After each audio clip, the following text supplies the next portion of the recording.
we didn't find out for many, many years, but he has a genetic condition which is known as the Pitt-Rogers-Danks Syndrome, because Professor Danks set up the research at the Murdoch Children's Research Institute in Melbourne, and he and a researcher found that Bruce's genetics were slightly muddled around a small, I think a telomere missing, and so it's a one-off for him, not something that's easy to see, because there are others who've had the same condition. It certainly had its difficult moments, but as I say, he's absolutely central to our family now, and if I don't tell the children, my other children, about Bruce, and there's something that's happened, I get into big trouble, because they really all adore him, and we do. But we're lucky because we've had help. I think what we've done is meet those issues as we go. And my husband had a job that took him internationally, and we could have decided to put George's job aside and stay with Bruce in one place. Bruce didn't like moving, didn't like going down to the milk bar. It was anxious making, and we went to Professor Bernard. It's gone. I told you a minute ago. I've forgotten his name, but he's a wonderful paediatrician here at the Children's, and he gave us some very wise words, which were that we really should circle the needs of the family. We had 3 other children, around the more capable people, and not around Bruce. And that was the most heartrending time of my life, because we made the decision to look for care for Bruce, and in order that George could follow his career. And you know, even as I talk about it now, I want to cry, because that was a very difficult time. But just more frivolous things were that Bruce hated to go anywhere. So if we wanted to go to the milk bar, as a little fella, wanted to go to a milk bar, Bruce would be anxious and wanted to have everybody in place and so on. So, and he always loved 4:30 in the morning, and that was pretty tiring for me. So those were the things, but never was enough for us to want to put him in care. But we were forced into that situation by George wanting to work overseas, and we did look at getting somewhere for Bruce in England, and finally found someone who said, well, we'll take him, but if he doesn't fit in, we'll give him back. And I said, I'm not going to do that to Bruce. Take him across the world. So we went, and then Bruce, of course, we wanted to see him, and obviously I came back a lot, and keeping in touch with him was absolutely vital. That might be my fun. And but all the girls who were of an age they could would bring him in aeroplanes, and he loved that. Once by this age, he loved that, and so we made our life around George's career, but Bruce was very integral. Oh, totally. Yes, I fall in a heap. Yes, and I think that was one of the and unbelievably, because that's my nature. Well, I just get exhausted and get sick. And what happened during that time?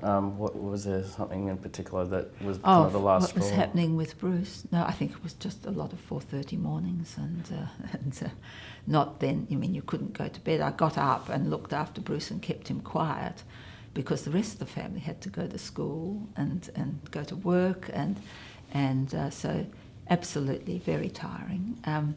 But I wouldn't have given him up at that point, except for this decision we have to make. And I remember going to a state institute of some sort, which was discussing the question of placement when we decided we should go for placement, and they said, the reason that we can give you placement is that you have this issue with employment. And so Bruce went to, it's up near La Trobe, Kingsbury it was called. I don't know if it exists still, But we went up there and we looked at what they did, and I absolutely hated it. And I mean, I didn't hate the place. I hated the thought of him being away from us. But he came home every weekend, and I could manage that and the 3 kids and George's job and so on. And I didn't fall in a heap again. I have a lovely time just being me. I don't feel.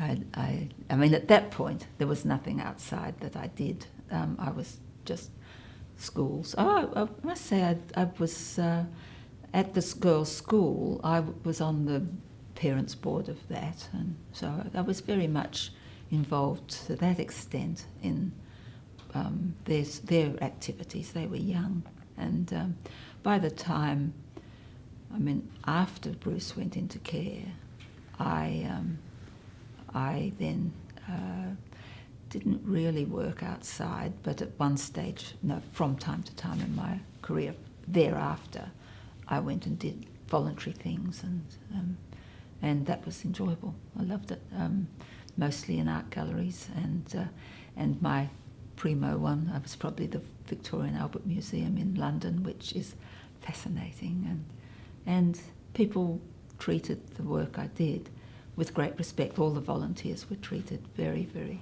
respectfully. And I think I went back to university when Bruce was quite a lot older, because he'd been in care, and got a PhD because I was doing volunteer work within the community, and not a PhD, that's quite wrong, a first degree in psychology. And it was my second degree, but it was a first degree. So Joan, it's interesting, like you know, to look after yourself, you're also still looking after others, totally. You're volunteering. It's much more fun. It takes me 2 minutes to get dressed in the morning, and not too worried about all those sorts of things. Right. I have huge respect for Professor Bernard Neal, who was here, and that's where we came when we came down to Melbourne. We'd been in Sydney. In Sydney, nice people, and we did, the researchers looked at him then but couldn't give us any answers about why he was as he was. So it was just called failure to thrive initially, and then failure to carry on. So that was all they ever said. And we accepted that. It didn't seem, if they couldn't tell us, well, there was no one else who could. And then, so Bernard Neal took us through, if you like, emotionally, the next steps, and looking for somewhere that was suitable for Bruce. And wherever we took him for day care, like a school of some sort, because he was getting to that sort of period, they all loved him, and they took him in and loved him. So we felt that he was getting what he was able to do. I didn't need people to tell me how to look after my Bruce. I needed a doctor to keep an eye on his system.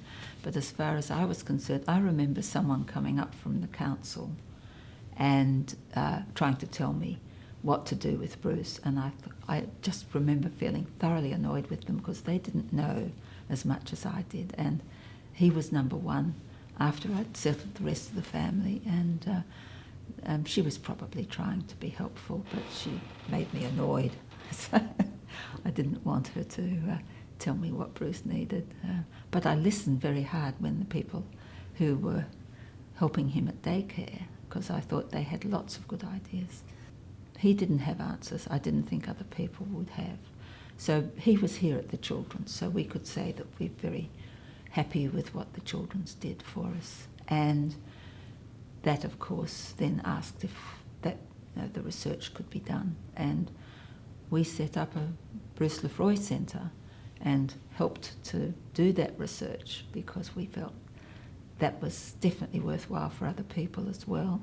And they did come up with an answer which didn't tell us how to fix it. You can't fix genes very well, except now, of course, that's one of the things that the Bruce Lefroy Centre and Murdoch Children's are very, very interested in this, is research in genes. And if you want to see a pamphlet about that, I happen to have one with me, but you may not want to, but you can find out about what they're doing. And we admire them so much for what they're learning. And then, of course, the questions of what's appropriate for society. And we went to a talk that they gave to tell us what they were up to the other day, and half the table was there for people from the ethics department, because that is the big issue for most of the world, is the ethics question about genetics. And it's wonderful to see what they can do.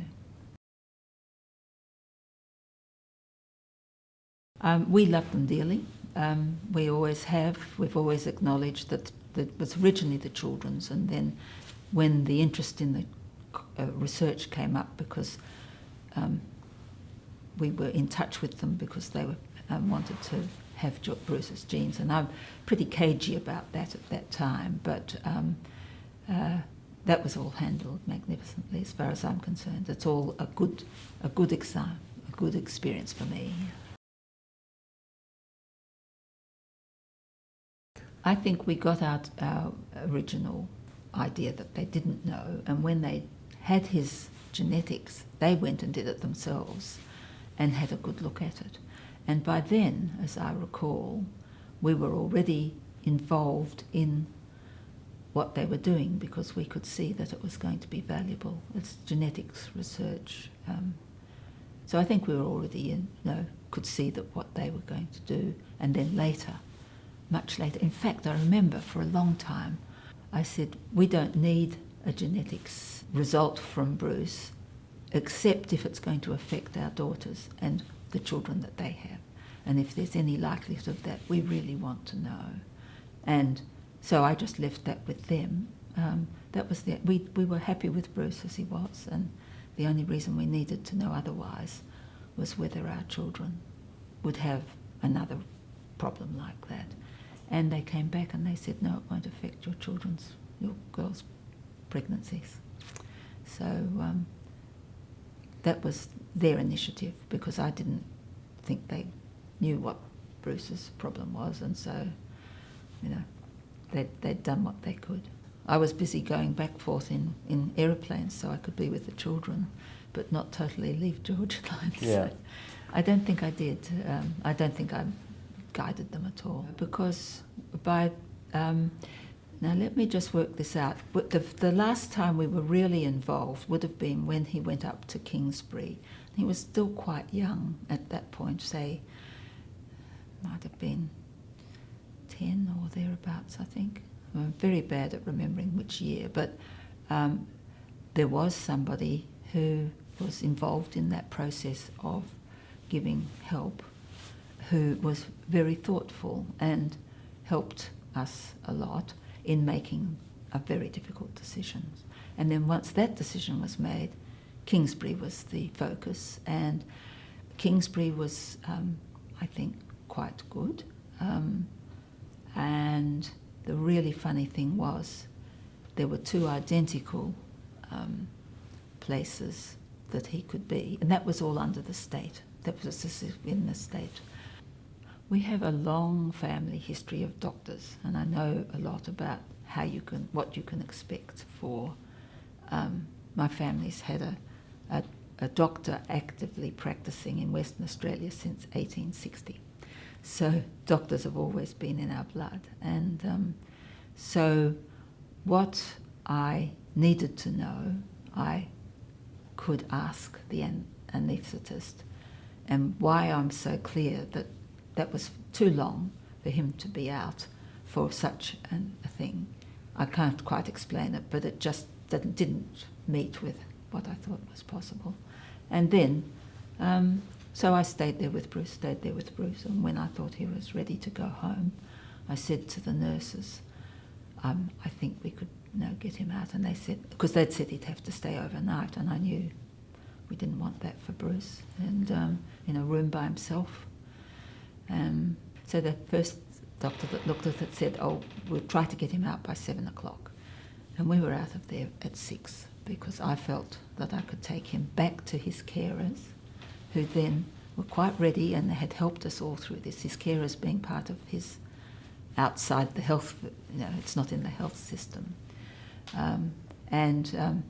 Bruce came through and he is himself. I think the focus are very careful to get them to the GP and have regular checks, and I think my experience with the health system is through the doctors the private doctors, that they take the clients, as they call them, I call them people, take the people to their local, and that's down on the peninsula. Just tell me a little bit about that, what you just said. They call them clients, you call them people? Because, for the people who work with Bruce at his home, they have to be terribly careful about the relationships. They have to be careful whether they hug them or whether this, because there are so many rules and there are so many people shouting about this or that or the other. So if we go down and we're friends with all Bruce's friends, George always asks if he can hug them. So I feel quite sorry for the staff. They have to have that standoff, but I have no complaints about Focus, which is the group that he's with. They're remarkable.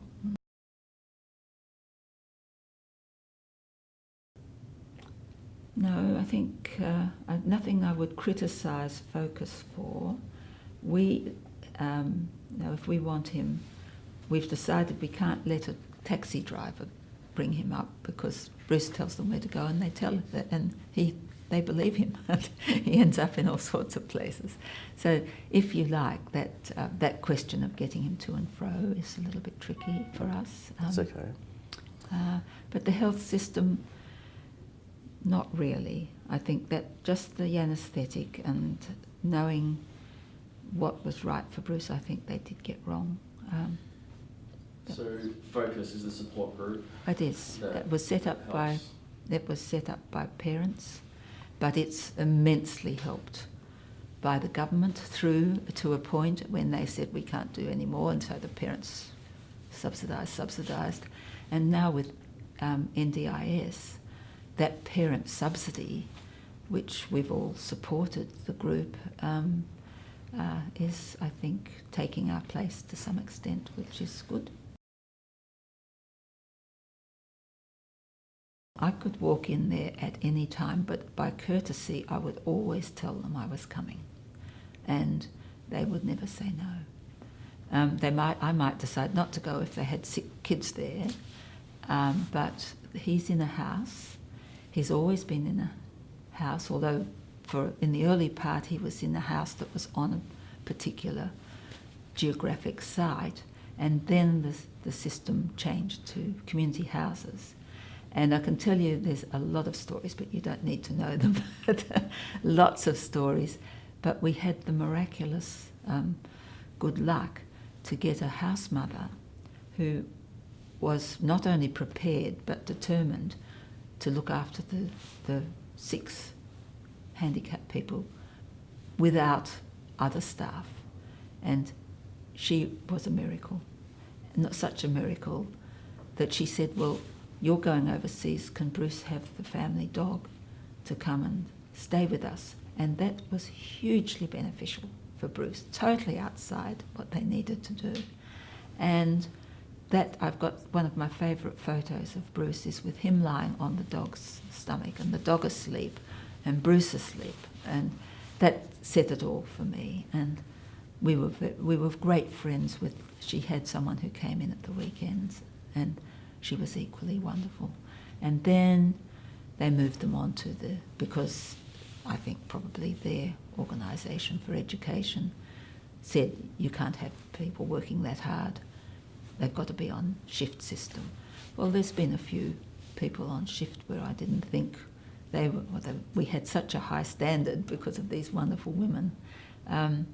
But we got through that, and now the house that Bruce is in has got excellent staff. I talk to them, I ask them to come to my home, etc. if they want to, and we're very good friends.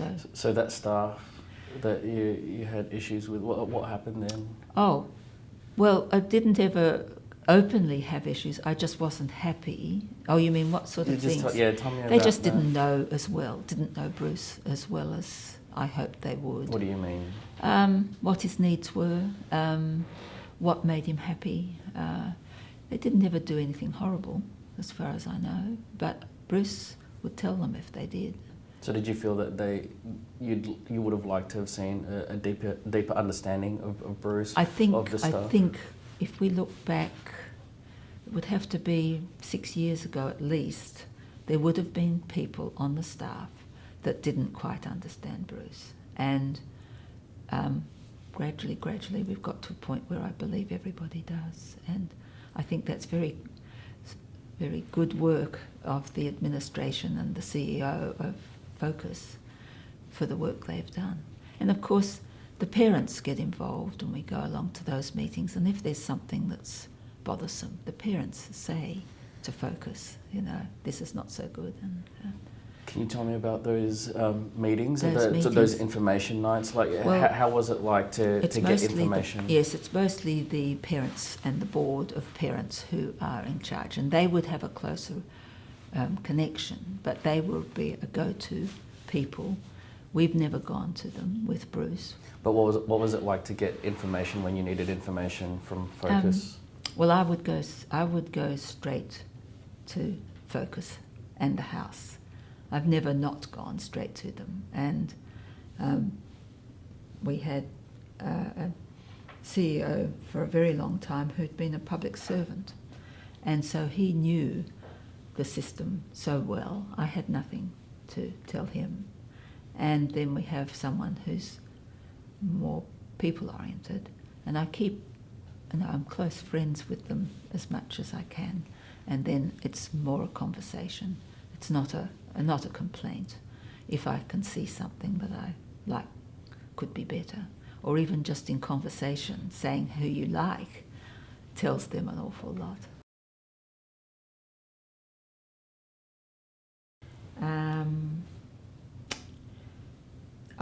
I sometimes have... No, it's really hard to pinpoint anything because I think if there's an issue, for example, with another client, stroke person, they manage it, but I'm conscious it's there, and then Bruce will get all uptight and say, how could he behave like that? And but Bruce would not be without his friends there, so I don't think we can say there's a problem there. But you're happy with how Focus are managing? Yes, I am. Yes, I think they're very aware of the administration is very aware of the quality of the people that they've got. I think they're still building the day centre. He's gone from one day centre to another one, which is for the more able members of their group. And there's probably things, Bruce would go out and about a little bit more from that, but it's not a complaint because they work on those things and they work to make them better. I've just thought of something. Tell me. Bupa. We got him enrolled with Bupa, and that was just ordinary. What do you mean? Ordinary insurance for ill health. So I think that's an area which we got wrong. That's all. If it's of interest. Why do you say that? Well, because it's very expensive, and we said, look, we'll just have medical because we don't normally have anything else, and we don't expect he'll use it a lot. But he got his teeth wrong, and the teeth didn't come under it because that was another particular area of their insurance. So that's an everyday people problem that we managed not to get right. So it's not that we get everything right. So, okay.